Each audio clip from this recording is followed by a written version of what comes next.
It's been a while since my last Foxhole beginner guide, and if you remember the first guide I posted months ago, I talked about the types of topics I'd be covering for this series. Well, we finally reached the video I haven't really seen a lot of focus on. You can already tell from the title, but this guide is going to be focused on leadership. Generally, this video is going to cover ideas of what good leadership looks like.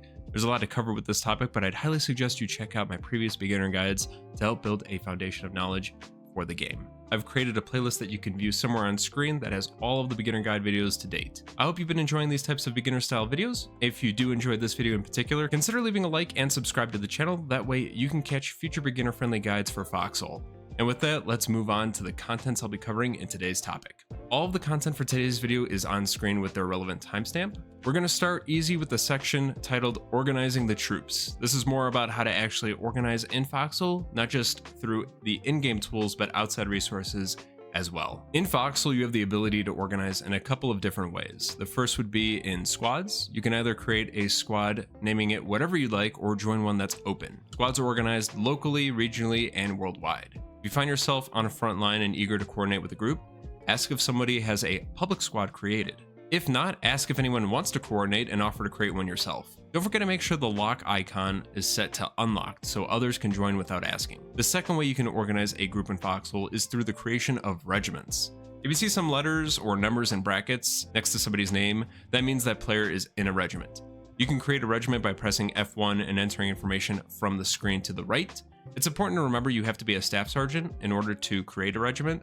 Luckily, it's not hard to reach that rank. You just need to play the game and maybe do some logi, and you'll be able to start your very own regiment. From the regiment window, you'll be able to promote players to officer or commander. They don't really serve any specific mechanical purpose in game, it's just to show hierarchy within the regiment. That's it for organizing troops within the game itself, but there are plenty of other tools and resources used by the community, mainly in the form of Discord servers. The three main servers I'll be covering are the Foxhole official Discord, the main Warden Discord, and the main Colonial Discord channels. All three of these Discord links will be listed in the description below. In the Foxhole official Discord, there's a channel where you can view or post a clan recruitment message. Both Wardens and Colonials are allowed to post their clans in this channel. Make sure you double check which faction the clan belongs to before joining them. You can also tell which faction they're with, either within the posting itself or sometimes by the color of the poster's name. The other two Discord servers are the main faction servers for the Wardens and Colonials. For the Wardens, it's the Warden Unity Hub, and for the Colonials, it's the Colonial Sigil. Both serve the same function. It's a faction-specific communal server, so players from that faction can gather, strategize, and shitpost the other faction. These servers also serve an important role for coalition building and collaboration. These larger faction-specific coalitions like MSA for Colonials, NEP for Colonials, or 82DK for Wardens also have their own servers to organize members in their coalition. I won't go into further detail on the coalition-specific servers, but if that's something you'd be interested in seeing, leave a comment letting me know.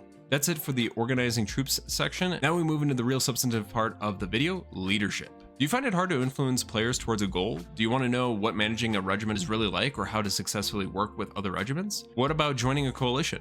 I'll be covering all of that, but before we get started, we need to cover some important soft skills a leader will need. I'm going to preface that this is just my opinion based on my experience. There are plenty of other traits and skills a leader will want to exhibit, but that would make this video over an hour long. The first skill a leader will want to possess is decisiveness.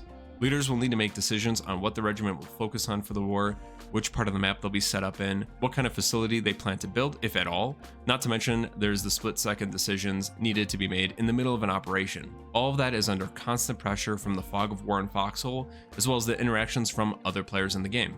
A regiment leader needs to be decisive and see the decision through to the end. If you're somebody that struggles with decision making or are oftentimes uncertain, this next trait will help you be more decisive in-game. A leader needs to understand the concept of focusing on what they know they can control. Here's an example. Let's say you're a small regiment and you're leading an op in Deadlands. You and your group are in 2 tanks and the enemy has 7 tanks against you. How would you choose to fight in this scenario? Do you charge in outnumbered? Do you wait for backup? Or do you pick a different part of the hex to fight in? You can control the fight and choose to engage 7 tanks or flank a lightly defended part of the hex instead. Here's a different example. Let's say you're leading a group in an infantry operation.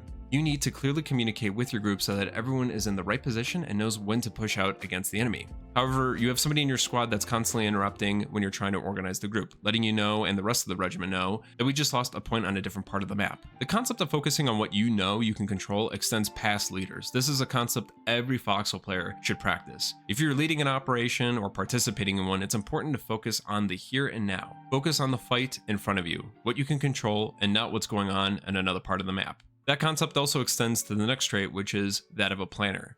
Leaders need to be able to plan ahead and communicate that plan clearly. An operation that's slightly planned with a specific target and the logistics needed to destroy or control it is already at a higher chance of success than just winging it. It takes time to organize logistics for a major push, time that could end up changing the front drastically. When a leader plans an operation, they need to consider the following: the logistics needed to execute the plan, the intended target, and the number of friendlies they can count on to participate in the op. Scouting is key to this, and it's an important step in the planning process. I've mentioned this before on the channel, but in Foxhole, operations rarely go as planned. Understand that a leader will need to possess the ability to plan, but also improvise as things change. This leads into the next trait for a leader, and it's that of a collaborator. Cooperation is an important part to the Foxhole experience. I've joined some amazing operations over the years I've played the game, and I've always enjoyed leading operations with randoms fighting alongside us. In both situations, a leader for the op goes out of their way to include other players from different regiments. This serves a few different purposes. At face value, you increase the number of friendlies joining your operation, making your push against the enemy much more effective. But outside of that, collaborating with other regiments gives you and your regiment an opportunity to bolster weaknesses or inexperience you may have with the strength and experience of a different regiment. Here's an example. I was planning a tank op several wars ago in Westgate. We wanted to make a strong push against the Wardens, which would require coordination between armor, infantry, and artillery. Infantry would be easy enough with randoms, but the Gremlins didn't have enough players to lead a tank line and artillery. This is when we collaborated with our allies, Para, and asked if they would be able to lead the artillery portion of the op. With both regiments focused on what they do best towards a single objective, we were able to push the Wardens out of the hex. The last trait of a good leader is a combination of two, that of compassion and motivation. Compassion for others in a game like Foxhole not only makes you a great leader, but it adds to the level of motivation you instill to the players around you. This is why I've combined them here. Examples of compassion can be teaching a new player parts of the game, or offering to include them in an operation. To further extend the trait of compassion, compassionate leaders are sensitive to the experience of other players. They aren't quick to anger when something goes wrong, and they avoid making mean comments when mistakes are made. Putting myself in the shoes of a new player, if somebody was helping me learn the game and asked if I was rolling with a regiment when I wasn't, I'd probably consider joining theirs just because I had such a great first impression. If a new player's first interaction in the world of Foxhole was being yelled at and berated, would you reasonably expect them to continue playing the game? Every gaming community has a toxic element to it, but in a game like Foxhole, where cooperation between players is an essential part to its philosophy, you'll find more and more players going the solo route, not speaking or cooperating with other players, or just flat out abandoning the game entirely. That's it for leadership traits. I'd be interested in hearing your thoughts on what traits you look for in a leader. Do you think this is a solid foundation for a leader, or are there other essential traits that weren't mentioned? Make sure you leave a comment so I could read through your suggestions. Next, we're moving on to planning operations. As I mentioned earlier, being a good planner is an essential trait for a leader, and planning operations is a major responsibility for them. Every leader has their own process when planning for operations. Some like to get really detailed with maps and battle plans. I used to do that, but after seeing how quickly those plans can fall apart, I lean on the side of a general plan with a general focus against a specific target. I like this method more because it gives different players in the operation freedom to adapt to the situation. There's one thing I hope folks walk away with knowing when it comes to planning an op: consider the strength of your regiment and allies against the strength of your target. Is it reasonable for a group of 3 to 5 players to go up against a meta concrete structure and a hex with a quick QRF response? Probably not. What about an empty town with little to no defenses? There's maybe a handful of players that are builders, and it's a PvE focused fight. That's a much more attainable target that could lead to success. But even more important is to never skip out on scouting your target before moving into the next phase, execution. Executing your operation is where tricky elements like Fog of War put your plans to the test.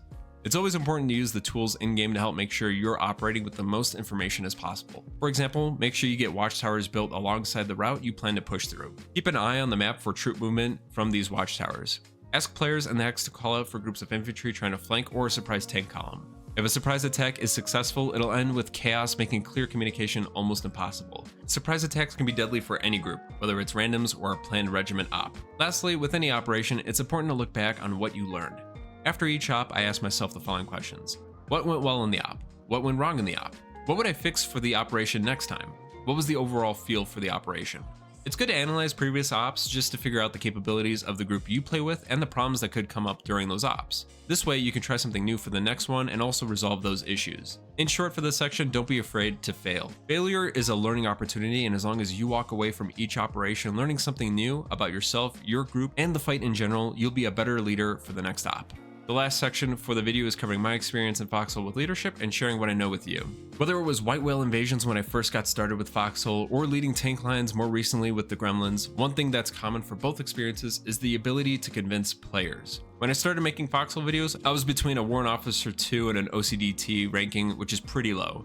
Other players may look at that and think, nah, I don't want to follow this guy in an operation. The way I got around the low rank being a potential issue was doing all the heavy lifting myself and being ready to go for the operation I was starting. For the white whale, I did all the grinding, between the whale itself and the crates that she'd be carrying to the beach. I'd also have extra supplies like B-mats and guns for people to kit up and build barges before we set sail. Making the barrier to entry as low as possible is the best way to get more players to join your op. If you end up doing the opposite and asking in world chat, hey, does anybody want to do a naval invasion? Maybe you'll get some folks that are interested in helping with that, but then it takes time to gather resources, craft, and scout for a viable landing spot. Compared to my example, I already scouted the landing zone and I got everything ready and prepared. The only thing I said in world chat was, type X if you want to join a naval invasion, and the X's flooded in. In terms of managing a regiment, the smaller the regiment, the easier it'll be to manage and the less chaos you'll have to deal with.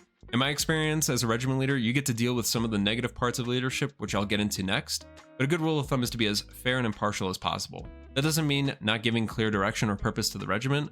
A regiment leader should always keep the rest of the regiment focused on a singular plan or goal for the regiment. Sometimes that means that you end up being the bad guy and saying no to some ideas and yes to others. If you want your regiment to be active throughout the entire war, you need to find ways to mitigate burnout. For me, I make sure we don't overextend ourselves and we stay within the confines of what we plan to build that war. I also try to mix up our focus each week. Maybe one week we do infantry fighting, the next we do naval fighting, and after that we grind for a BT. This helps keep things fresh and avoids folks from burning out. I also try to sprinkle in a community gaming event that's outside of Foxhole, which if you're interested in joining, make sure you're in the Discord. We decide which games we want to play as a group in the gaming poll channel. We just got done playing Rust and Barotrauma not too long ago, so if that sounds like something you're interested in, definitely join the Gremlo Discord channel down in the description below. Getting back on topic, a lot of regiment leaders worry about recruitment and how to grow their numbers each war. I've seen people go the route of mass inviting anyone that doesn't have a clan tag, but how effective is that? I think about how many of them will be joining in a coordinated fight? How many will play the game for the rest of the war?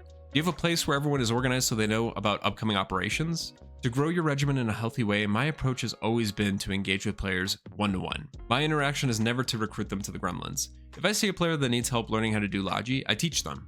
If I see a newer player at the front asking if he can join my tank, I get him kitted out and show him the ropes. At the very end of the interaction, I'll ask if they like what they're doing, whether it's Logi or taking, and see if they're interested in joining my regiment to learn from other players who also enjoy that kind of gameplay. A lot of the times they'll say yes, but even if they aren't interested, I'm glad they learned something new about the game and they're having fun at the same time. And with that, we've reached the conclusion of the video. Being a leader in Foxhole has a lot of positives, but it's got its fair share of negatives as well. Leaders often deal with people with egos, which includes them as well. A lot of the times it boils down to not what you said, but how you said it. That leads to issues. Regiment leaders also have to deal with in-game politics, which I also deal with a lot in the background. It's something that's unavoidable when playing a game with player interaction. But at the same time, leadership can feel super impactful when you're good at it. Good leaders not only lead their faction to more victories, but they also help shape the culture for their faction to be more positive as well. Case in point, Seed for the Colonials is an icon for positivity. But those are just my thoughts. What do you guys think? Was there anything in the video you agree or disagree with? If anyone has questions about leadership in Foxhole or how I run things, please leave a comment and I'll respond as soon as possible. I want this video to be a well of knowledge for anyone considering being a regiment leader in Foxhole. I hope you all enjoyed the video. Don't forget to subscribe and leave a like if you did, and I'll see you all in the next one. I've never been afraid of a girthy cock, or afraid of choking, no. I've never been afraid of sucking cocks, not afraid of gagging. But now I want off this cock, cause you're scaring me, and I don't like